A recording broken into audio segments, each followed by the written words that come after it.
Situación económica del Porfiriato. La economía del Porfiriato fue un periodo de cambios muy importantes al territorio mexicano, principalmente en el ámbito económico debido a la inversión extranjera. Con la victoria del general Porfirio Díaz sobre los leerdistas e Iglesias, con la revolución del Plan del Tuxtepec, que acabaría en 1911 con el estallido de la Revolución Mexicana por medio del Plan de San Luis, lo cual remató con el exilio del general Porfirio Díaz hacia Francia, donde murió en 1915. Pero durante el Porfiriato, México presentaría un gran crecimiento motivado por estas inversiones que consigo trajeron infraestructura para ferrocarriles y medios de comunicación como el teléfono, el telégrafo y la electricidad. Sin embargo, fueron tiempos marcados por la discrepancia económica, la separación de los sectores sociales, así como el crecimiento excesivo de ciertas zonas respecto del rezago de otras, por lo que la balanza de pagos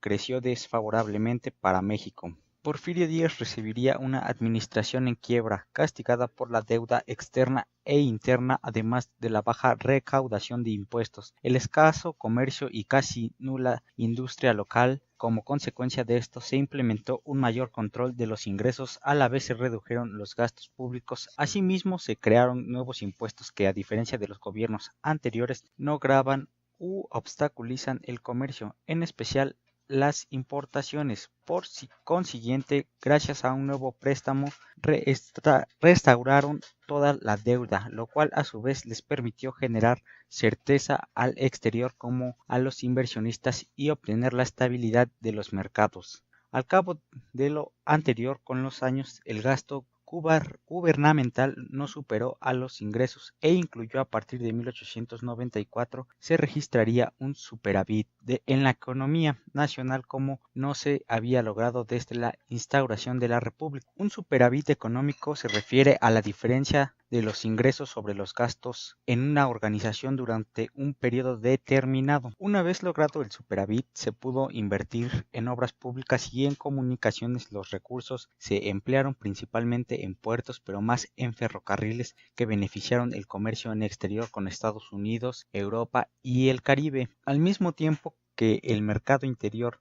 lo cual favoreció la especialización de las regiones. También ocurrió a principios del siglo XX, cuando comenzó la explotación petrolera en nuestras costas. Por otra parte, como respuesta a un ambiente internacional favorable, devino el fomento al desarrollo de la industria y del comercio local, en suma con la transformación en los sistemas de producción que despuntaron notablemente de tal manera que el país emergía también como pujante exportador de productos agrícolas y minerales. No obstante, lo anterior era incuestionable. El contraste entre la agricultura de exportación y la de consumo, entre industria ligera y pesada, que reflejaba un aspecto de la desigualdad imperante en el plano de la economía. A aquello se le aumentó la desigualdad geográfica, social y educativa, pues algunas regiones se desarrollaron más que otras, entre ellas el norte, que contó con una economía diversificada,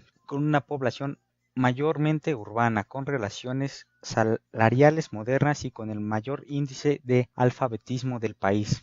También hubo una desigualdad entre periodos, pues las etapas de prosperidad se vieron apocadas por épocas de crisis. Ejemplo de esto, lo ocurrido en la década de 1890 por la caída del precio de la plata, o en 1907 a 1908 por el retiro de capitales y el descenso en el precio de las exportaciones como consecuencia de las crisis internacionales. En suma, en esta etapa México se convirtió en un importante exportador de materias primas, también de que se produjo en el país la primera revolución industrial, lo cual muestra un trato de desigualdad que favoreció solo a algunos sectores, grupos y regiones. Evidentemente fueron muchos los factores que propiciaron el derrumbe del régimen porfirista, de tal manera que resultaría inadecuado hablar de una crisis, pues lo mejor sería referirse a varias crisis que se remontaron en los primeros años del siglo, los cuales afectaron el plano general del proyecto de nación ejecutando por un gobierno ya en decadencia y que no resistirían mucho después de iniciado el movimiento revolucionario.